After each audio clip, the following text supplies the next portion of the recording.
నా క్వాలిఫికేషన్ అయితే ఒక సిస్టర్ అడిగారు, సరే చెప్దామని చెప్తున్నాను. ఈ వీడియో చూసిన తర్వాత నన్నైతే తిట్టుకోకండి. నేనైతే ఏం చదివాను అనేది అయితే లాస్ట్ వరకు చూడండి. Hey guys, welcome back to my channel almost Tanvi vlogs. ఎలా ఉన్నారు అందరూ? నేనైతే చాలా బాగున్నాను. మీరు ఎలా ఉన్నారు అనేది అయితే కామెంట్ చేసేయండి. చాలా డేస్ అవుతుంది కదా మన ఛానల్లో లాంగ్ వీడియో అప్లోడ్ చేసి, అందుకే ఈరోజు ఎలాగైనా ఒక వీడియో తీయాలని చెప్పి షూట్ చేస్తున్నాను. ఏం వీడియో అంటే మై క్వాలిఫికేషన్ వీడియో. అసలు నేను ఏం చదువుకున్నాను అనేది. నేను ఎక్కువగా అయితే చదువుకోలేదు. ఒక సిస్టర్ అయితే అడిగారు, మీరు ఏం చదువుకున్నారు అనేది చెప్పండి సిస్టర్ అని చెప్పి. అయితే నేను మై వెడ్డింగ్ సిరీస్ స్టార్ట్ చేశాను కదా, అప్పుడు నేను లైవ్లో చెప్పాను అనమాట, ఇలా సిరీస్ స్టార్ట్ చేద్దాం అనుకుంటున్నానంటే ఆ సిస్టర్ అయితే ఫస్ట్ అయితే మీ క్వాలిఫికేషన్ గురించి చెప్పండి అని అడిగారు. నా క్వాలిఫికేషన్ వీడియో అడుగుతున్నారు అని ఫస్ట్ అయితే షాక్ అయ్యాను. కానీ నేను ఎప్పుడు చెప్పలేదు కదా నా స్టడీ గురించి, అందుకే ఇంకా ఒక వీడియో తీస్తున్నాను. నేనైతే ఫస్ట్ ఏమనుకున్నానంటే ఒక సిరీస్లా చేద్దాం అనుకున్నాను, కానీ బాగా లెంతీ అయిపోతుంది అని చెప్పి ఇంకా ఒక లాంగ్ వీడియోలో చెప్పేద్దామని ఇప్పుడైతే నేను చేస్తున్నాను వీడియో. నేను పుట్టి పెరిగిందంతా కరీంనగర్ అనమాట, ఒక చిన్న విలేజ్ అనమాట మాది. ఇంకా అక్కడ ఫస్ట్ నుంచి సెకండ్ వరకు చదివిన తర్వాత మా తాతయ్య ఏమో సింగరేణి ఎంప్లాయీ కదా, ఇంకా కొత్తగూడెంలో జాబ్ చేస్తారు వాళ్ళు. ఇంకా వాళ్ళిద్దరే అమ్మమ్మ తాతయ్య ఉంటారు కదా. అలాగే విలేజ్లో చదివితే ఎక్కువగా చదువు రాదు ఎందుకు అని చెప్పి మా మమ్మీ మా అమ్మమ్మ వాళ్ళతో నన్ను పంపించేసింది, ఇక్కడ చదివించండి అని చెప్పి. ఇంకా థర్డ్ క్లాస్లో జాయిన్ అయ్యాను నేను సెయింట్ జోసెఫ్ స్కూల్. మా అన్నయ్య వాళ్ళు కూడా ఇద్దరు అందులోనే ఉండేవాళ్ళు. అయితే నేను జాయిన్ అయ్యాను కానీ నాకు అస్సలు ఇష్టమే లేదు, మా పేరెంట్స్తోనే ఉండాలని చెప్పి. నాకు ఇంకా నేను ఉండను అని చెప్పి డైలీ ఏడ్చేదాన్ని. స్కూల్కి పంపిస్తే చాలు ఇంకా స్కూల్లో ఏడ్చేదాన్ని, ఆటో రాగానే బాగా ఏడ్చేదాన్ని. మా అమ్మమ్మను ఇంకా బూతులు తిట్టేదాన్ని, అసలు చాలా ఇంకా ఫూలిష్గా బిహేవ్ చేసేదాన్ని. ఆ తర్వాత వాళ్ళు ఎలాగో అలాగా కొన్ని నెలలు, ఒక 3 months అట్లా స్కూల్కి అయితే పంపించారు. మా తాతయ్య భయం ఉండేదనమాట, మా తాతయ్యని చూస్తే భయపడి వెళ్ళేదాన్ని. కానీ మా తాతయ్య డ్యూటీకి వెళ్తే మా అమ్మమ్మ ఒకటి షిఫ్ట్స్ ఉంటాయి కదా, ఇంకా మా తాతయ్య వెళ్ళిపోయిన తర్వాత మా అమ్మమ్మ స్కూల్కి పంపిస్తుంది అని చెప్పి మా అమ్మమ్మని అయితే తిట్టేదాన్ని అనమాట. ఇంకా ఎందుకు అట్లా నాకు తెలీదు, ఇంకా మా పేరెంట్స్ దగ్గర నన్ను పంపించేయండి, నేను ఇక్కడ ఉండను అది ఇది అని చెప్పి నేను ఇంకా చెప్పేదాన్ని. అయిన వాళ్ళైతే ఇక్కడైతే చదివితే కొంచెం మంచిగా ఉంటుంది, జాబ్ చేస్తుంది అని చెప్పి వాళ్ళు తీసుకురావడం మంచిదే. కానీ నాకు తెలియదు కదా అప్పుడు, ఇట్లా నా పేరెంట్స్ నుంచి నన్ను దూరం చేశారు అది అని చెప్పి నేను ఇంకా ఏడ్చేదాన్ని. తర్వాత 3 months తర్వాత మా డాడీ వాళ్ళు ఒక ఫంక్షన్లో కలిస్తే ఇంకా నేను వస్తానని చెప్పి వాళ్ళతో పాటు వెళ్ళిపోయాను. ఇంకా వెళ్ళిపోయి అక్కడే చదువుకుంటాను, నేను అస్సలు వెళ్ళను అని చెప్పి మా పేరెంట్స్తోనే ఉండి ఇంకా అక్కడే చదువుకున్నాను. ఇంకా మా ఊర్లోనే ఉండి చదువుకున్నాను, గవర్నమెంట్ స్కూల్లోనే చదివాను నేను. ఇంకా 5th వరకు ప్రైమరీ, తర్వాత 6th తర్వాత హై స్కూల్కి వెళ్ళాం కదా. ఇంకా హై స్కూల్లో కూడా 10th వరకు. ఇంకా నా 10th క్లాస్లో అయితే మా డాడీకి జాబ్ వచ్చిందనమాట. మా తాతయ్యకి ఎవరు కొడుకులు లేరు, ఇంకా 3 కూతుర్లే, 4 కూతుర్లు అనమాట. కాకపోతే చిన్న పిన్నిని మా తాతయ్య వాళ్ళ అక్కనే అడాప్ట్ చేసుకున్నారనమాట. ఇంకా 3 అనమాట. 3తో పాటు వేరే వాళ్ళకి ఎందుకు జాబ్ పోనివ్వాలి, ఇంకా మీ 3లో ఎవరు చేస్తారు అని చెప్పి అడిగితే మా పెద్దనాన్న మా బాబాయ్ ఇంకా చేయనని చెప్తే మా డాడీ అయితే జాబ్ ఇంకా తీసుకున్నారనమాట. మా తాతయ్య జాబ్ మా డాడీ అయితే ఇప్పుడు చేస్తున్నారు.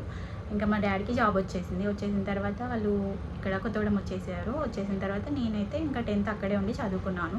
10th అక్కడే ఉండి చదువుకున్నాను. మా పేరెంట్స్ ఏమో ఇక్కడ, నేనేమో అక్కడ. ఎంత ఏడ్చాను తెలుసా, వాళ్ళకి తెలియకుండా ఏదైనా మూవీ వస్తే లైఫ్ ఈజ్ బ్యూటిఫుల్లో నింగి నేల డో కావాలి అమ్మ అని సాంగ్ ఉంటుంది కదా, అమ్మో ఆ సాంగ్ వచ్చిందంటే కథం ఇంక ఏడ్చేదాన్ని. మా మమ్మీ శారీస్ ఉంటే అవి పట్టుకొని ఏడ్చేదాన్ని.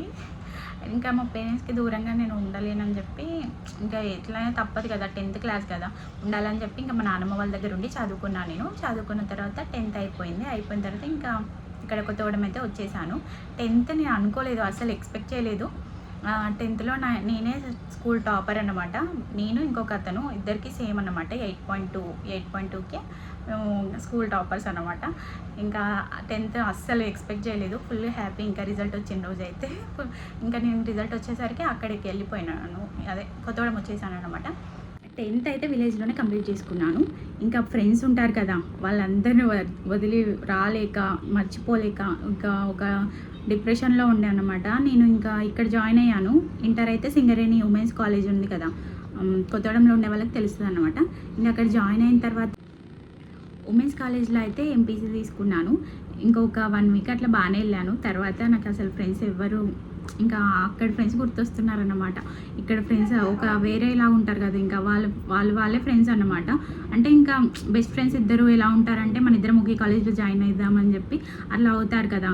ఇంకా ఫ్రెండ్స్ వాళ్ళే ఉంటున్నారు, నాకు ఎవరు ఫ్రెండ్సే లేరు అని చెప్పి ఏదేదో ఆలోచించేదాన్ని, ఏడ్చేదాన్ని కూర్చొని. ఇంకా తర్వాత ఎంపీసీ నుంచి బైపీసీకి షిఫ్ట్ అయ్యాను. నిజంగానే ఎంపీసీ నుంచి బైపీసీకి షిఫ్ట్ అయ్యాను. షిఫ్ట్ అయిన తర్వాత అప్పుడు కూడా నాకు అసలు చదవాలని లేదు. ఎందుకంటే నాకు ఫ్రెండ్స్ కావాలి, ప్లస్ ఈ ఎన్విరాన్మెంట్ నాకు సెట్ అవ్వట్లేదు అని చెప్పి ఏడ్చేదాన్ని. ఎంపీసీ చదవలేదు, బైపీసీ చదవలేదు. ఇంకా కాలేజ్ అంటేనే ఏడుపు వచ్చేది. ఇంకా బస్సు ఎక్కిందంటే ఏడ్చుకుంటూ కూర్చునేదాన్ని. మా పేరెంట్స్ ఏమో వెళ్ళు అని చెప్పి, ఇంకా నేను అసలు చదవను, నా వల్ల కాదు డాడీ అని చెప్పి ఏడ్చేదాన్ని. కానీ మా పేరెంట్స్ చదవకపోతే ఎట్లా, నీ లైఫ్ స్పాయిల్ అయిపోతుంది, 10th ఏమో స్కూల్ టాపర్ వచ్చినావు, ఎందుకు ఇట్లా చేస్తున్నావు అని అడిగినా కూడా నేను అసలు వెళ్ళనని చెప్పి బస్సులోనే ఏడ్చేదాన్ని, పడుకొని ఏడ్చేదాన్ని. కాలేజ్కి వెళ్ళినా కూడా ఏడ్చుకుంటూనే ఉండేదాన్ని. ఇంకా ఒక్కొక్కసారి అయితే కాలేజ్ నుంచి కాల్స్ వచ్చేవి మా పేరెంట్స్కి, మీ పాపకి ఏమైందో ఏంటో ఏడుస్తుంది అని చెప్పి అంత పిచ్చిగా చేసేదాన్ని. తర్వాత ఇంకా హెడేక్ వచ్చింది, మైగ్రేన్ స్టార్ట్ అయిందనమాట నాకు అప్పుడే. ఇంకా సివియర్గా అయిపోయింది. అది అయిపోయిన తర్వాత ఎన్ని హాస్పిటల్స్ తిరిగాను, అయినా సెట్ అవ్వలేదు, ఫుల్ హెడేక్ వచ్చేది. ఇంకా లాస్ట్కి ఖమ్మం తీసుకెళ్ళి అక్కడ అన్ని స్కానింగ్లు టెస్ట్లు అన్నీ చేపిస్తే అప్పుడు మైగ్రేన్ అని తెలిసిన తర్వాత ఇంకా ట్యాబ్లెట్స్ స్పెక్స్ ఇంకా వాడితే అప్పుడైతే క్యూర్ అయిపోయినాక 1 year అయితే వేస్ట్ అయిపోయింది నా స్టడీ. ఇంకా 1 year మొత్తం నేను కాలేజ్కి అయితే వెళ్ళలేదు. లాస్ట్ ఎగ్జామ్స్ అప్పుడు కూడా ఎగ్జామ్స్ కూడా రాయలేదు నేను. అసలు కాలేజ్ అంటేనే భయం వేసేది. తర్వాత ఇంకా మా రిలేటివ్సే చాలామంది ఏం చెప్పారంటే, ఇంకెందుకులే చదవడం, మిషన్ నేర్చుకో ఇంట్లో ఉండి, ఇంకా తర్వాత పెళ్లి చేసేసుకొని వెళ్ళిపో అని చెప్పారు. అమ్మ ఇట్లయితే నా ఫ్యూచర్ ఏమైపోతుంది, నేను చదవాలి, జాబ్ చేయాలి అని చెప్పి నేను ఇంకా ఆలోచిస్తూ కూర్చునేదాన్ని ఇంట్లో. ఇంకా కొన్ని క్లాసెస్ కూడా వినేదాన్ని. తర్వాత మా ఇంటి పక్కన ఒక అక్క అయితే చెప్పిందనమాట, ఇలా నేను సిద్ధార్థ కాలేజీ మణుగూరు అక్క వాళ్ళది. అయితే మా ఇంటి పక్కన పిన్ని ఉండేది, వాళ్ళ ఆడపడుచు అనమాట, వాళ్ళ మణుగూరు. అయితే అక్క వచ్చినప్పుడు అక్కడ నేను ఇక్కడ జాయిన్ అయ్యాను రా సిద్ధార్థ, అదే సేమ్ బ్రాంచ్ ఇక్కడ కూడా ఉంది, అదే కాలేజ్, నీకు కావాలంటే నువ్వు కూడా జాయిన్ అవ్వు అని చెప్పింది. వొకేషనల్ కాలేజ్ అనమాట. నేను ఇంకా వొకేషనల్ అయినా చేద్దామని చెప్పి అనుకున్నాను. ఆమె MPHW తీసుకుంది, నేనేమో MLT తీసుకుందాం కదా, ఇట్లా బ్లడ్ టెస్ట్. ఇంకా MLT అంటే తెలుసు కదా, తెలియని వాళ్ళ కోసం చెప్తున్నాను. బ్లడ్ టెస్ట్, యూరిన్ టెస్ట్ ఇంకా అవి చేస్తారు కదా, ల్యాబ్ అనమాట. అయితే 2 years చదివిన తర్వాత 1 year అప్రెంటిస్ చేసిన తర్వాత సర్టిఫికేట్ వస్తుంది, దాన్ని రిజిస్ట్రేషన్ చేయించుకొని ఇంకా జాబ్కి ఎలిజిబిలిటీ ఉంటుంది కదా, ఇట్లయితే షార్ట్ అండ్ స్వీట్గా అయిపోతుంది కదా, ఏదో ఒక జాబ్ చేసుకోవచ్చు కదా అని చెప్పి అనుకున్నాను. ఇంకా తర్వాత నేను జాయిన్ అయిపోయినా MLTలో. ఇంకా MLT ఫస్ట్ ఇయర్ అయితే ఎగ్జామ్స్ రాశాను. సెకండ్ ఇయర్లో కరోనా వచ్చింది, ఇంకా దాన్నే డబల్ చేశారు. కానీ నేను బాగా చదివాను సెకండ్ ఇయర్లో, కాకపోతే ఇంకా ఏం చేయలేం కదా, ఎగ్జామ్స్ అయితే లేవు, దాన్నే డబల్ చేసి ఇచ్చారు. 890 అయితే వచ్చాయన్నమాట నాకు. ఇంకా 1000కి 890. MLT అయితే ఇంకా జాయిన్ అయిపోయినా కదా, ఇంకా MLT అయితే అయిపోయిన తర్వాత కరోనా వచ్చింది కదా, ఇంకా తర్వాత ఎవరు కాలేజెస్కి రావట్లేరు అన్నమాట. ఇంకా ఓపెన్గా చేస్తామని చెప్పారు మా ఫ్రెండ్స్ అయితే. లేదు నేను కాలేజ్కి వెళ్తా అని చెప్పి, నేను అప్పటికే మా మమ్మీ వాళ్ళు, నేను ఫస్ట్ ఇయర్లో ఉన్నప్పుడే మా డాడీకి మణుగూరు ట్రాన్స్ఫర్ అయిపోయింది. మా వాళ్ళైతే ఇంకా మణుగూరుకి వచ్చేసారు. నేను సెకండ్ ఇయర్ మా అమ్మమ్మ వాళ్ళ ఇంటికాడ నుంచి కాలేజ్కి వెళ్దాం అనుకుంటే కరోనా. ఇంకా నేను కూడా లక్కీలో మణుగూరు వచ్చేసాను అనమాట. ఇంకా DMLT చేద్దామంటే మా వాళ్ళు అక్కడ లేరు, నేను అదే కాలేజ్లో వెళ్ళాలి. ఇక్కడ DMLT లేదు మణుగూరులో. ఇంకా నేను కొత్తగూడెంలోనే, వేరే ఆప్షన్ లేక కొత్తగూడెంలోనే అడ్మిషన్ అయితే తీసుకున్నాను. DMLT చేద్దామని మా పెద్దమ్మ వాళ్ళ ఇంటి దగ్గర నుంచి వెళ్దామని అక్కడ నుంచి వెళ్ళి 1 year, ఫస్ట్ ఇయర్ అయితే ఇంకా అయిపోలేదు. అయిపోయే టైంకి మొత్తం కంప్లీట్ అవ్వకముందే మా ఫ్రెండ్స్ కొంతమంది ఏం చెప్పారంటే, DMLTలో ఫస్ట్ ఇయర్లో ఎగ్జామ్స్ ఉండవు, సెకండ్ ఇయర్లోనే, ఫస్ట్ ఇయర్వి సెకండ్ ఇయర్వి కలిపి సెకండ్ ఇయర్లోనే ఉంటాయన్నమాట. అయితే మా ఫ్రెండ్స్ ఏం చేశారంటే, ఇంకా సెకండ్ ఇయర్లోనే కదా ఎగ్జామ్స్ ఉండేవి, సరే మనము హైదరాబాద్ వెళ్ళి కొంచెం మనం వర్క్ నేర్చుకున్నట్టు ఉంటుంది, వాటి బేస్ మీదనే ఎగ్జామ్స్ రాసుకోవచ్చు కదా అని చెప్తే నేనైతే ఇంకా వాళ్ళతో పాటు హైదరాబాద్ అయితే వెళ్ళిపోయాను. తో పాటు వెళ్ళి నేను కూడా హైదరాబాద్లో జాబ్ చేయడం స్టార్ట్ చేశాను అనమాట. ఇంకా ఒక 1.5 month చేశాను. శాలరీ కూడా వాళ్ళు ½ monthకే ఇచ్చారు.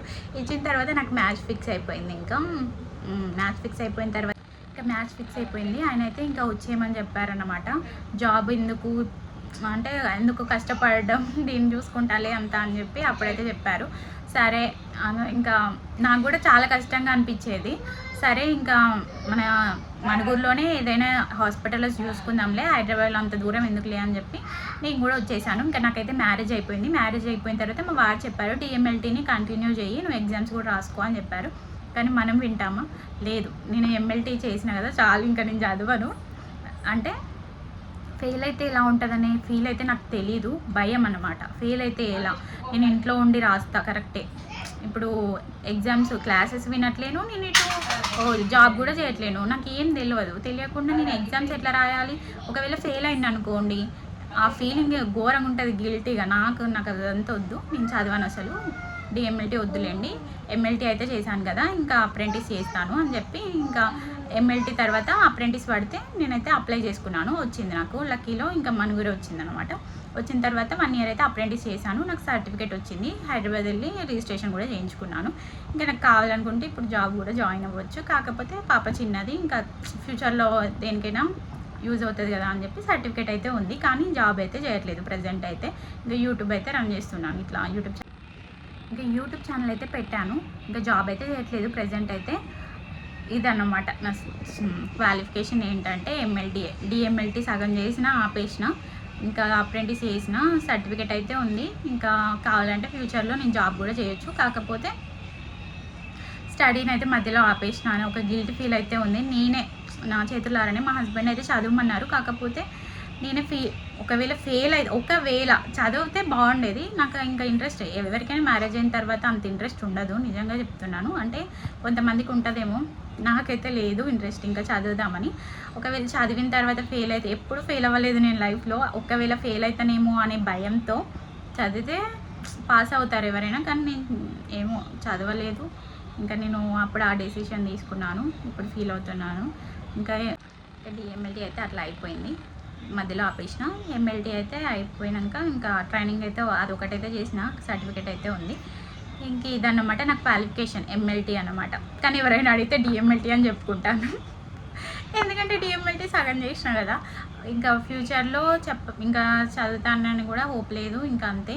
ఎంఎల్టీ అనమాట నా క్వాలిఫికేషన్ అని అడిగారు కాబట్టి చెప్పాను. ఫస్ట్ ఎంపీసీ తీసుకున్నాను, ఎంపీసీ దగ్గర నుంచి బైపీసీ నుంచి ఎంఎల్టీ, డిఎంఎల్టీ. చూసారా ఎట్లా అయిపోయిందో. కాకపోతే నేను బాగానే చదివితే ఇంట్రెస్ట్ పెడితే, కానీ నాకు ఇంకా ఇంట్రెస్ట్ లేక డిఎంఎల్టీ ఆపేయడం జరిగింది. ఇంకా ఇలా అయితే లైఫ్ అయితే లీడ్ చేసుకుంటూ వస్తున్నాను. ఇప్పటి వరకు అయితే బాగానే ఉన్నాను. ఇంకా ఫ్యూచర్లో ఒకవేళ జాబ్ చేయాల్సి వస్తే చేస్తానేమో, ఇంక ఇప్పుడైతే ఏం చేయట్లేను. ఇదన్నమాట నా క్వాలిఫికేషన్. వచ్చేసి ఎంఎల్టీ. ఓకేనా, వీడియో అయితే ఇంతే అనమాట. మరి మీరు కూడా ఏమేమి చదివారు? చాలామంది చాలా చదువుతారు. మరి మీరు కూడా ఏం చదివారు, మీ క్వాలిఫికేషన్ ఏంటి అనేది అయితే నాకైతే కామెంట్స్లో తెలియజేయండి. నాకు తెలిసి నేనే తక్కువ చదివి ఉంటాను. ఇంకా ఇట్లా అయితే ముగిసింది నా చదువు. వీడియో అయితే ఇంతే అన్నమాట. నచ్చితే ఒక లైక్ చేయండి. మరొక మంచి వీడియోతో మళ్ళీ కలుద్దాం. ఉంటాను. Thanks for watching. ఓకే మరి, బాయ్.